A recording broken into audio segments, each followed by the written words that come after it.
Akulira oludda oluvuganya gavumenti mu Paalamenti Joel Ssenyonyi abuulidde bannamawulire nga bwe yakitegeddeko nga bakamisona ba Paalamenti bwe bazzeemu okwegabanya omusimbi obukadde 4 buli omu z'agamba nti bano zaabaweereddwa kuzeeyambisa mu kalulu. Nfunye amawulire okuva mu nsonda eneekusifu wano mu Paalamenti nti ba commissioners ba Paalamenti abana bazzeemu okwewa akasiimo ke bayita service award nga akaluli era nga buli omu mu weeks eziwedde kwaba abana yafunye milioni 4 guno mulundi gwa kubiri nga bakola ekintu kino.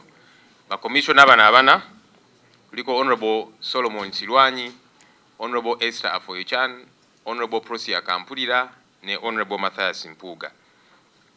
Sente zino zabaweebwa mbu zibayambe okuyita mu kalulu ketugenda campaigns n'ebira. Ensimbi zino Ssenyonyi alaze nga bwe zaayisiddwa mu ssako eya Paalamenti. Sente zino zaayisibwa mu ssaako eya Paalamenti.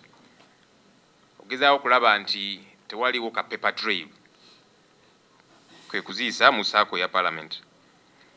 Abakulembeze bano nga bayita mu bantu baabwe wiiki ewedde babadde basaasaanya kalebule kunze nga bagamba abamu kumwe mu birabi nti Ssenyonyi naye bamuwadde akasiimo simanya milioni 65 ow'ekibwe zityo.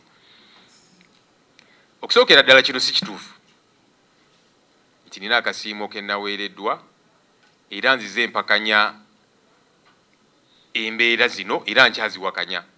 Ssenyonyi ategeezezza nti ekikolwa kino si kirungi abantu okwegabira ensimbi ng'ate bazze basasulwa bulungi ensimbi ezisinga ku z'ababaka abalala.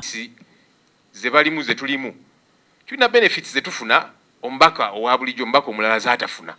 Kakati nze ngamba lwaki temumalwa n'ezo benefits ze mufuna naye ne musalawo mutuule muddemu mweyongereko zi service award si gumu kati mirundi 2 kiba kikyambwe buzibu ennina nti oba olina ezo office z'olimu lopu commissioner ne bwaba minister yes tulina benefits ze tufuna bamemba abalala ze batafuna.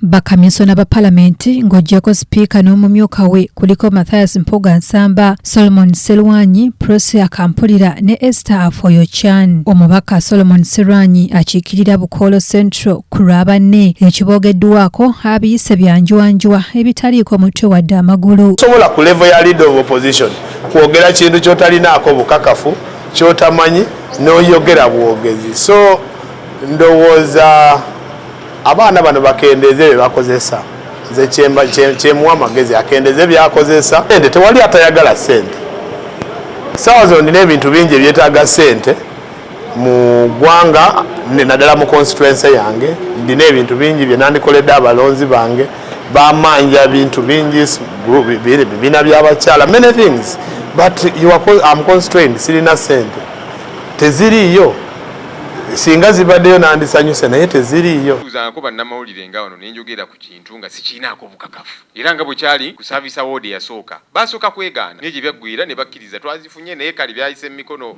mitendere mituufu naye giriwanga tebinnyonyi. N'omwogezi wa Paalamenti Chris Obore asambaza ebyogeddwa n'agamba nti tebannaba kusasula muntu yenna ku bakamisona nsimbi zoogerwako. I'm the one who told you the service award was legitimately passed even in the budget in the house. I'm the one who said it. It was paid. But this one is absolute imagination and political propaganda. But also tell the law, when you become a leader, you need to work with the teams. The commission, these are his team members. Whether they are NRM, whether you're NUP, you come together as a team.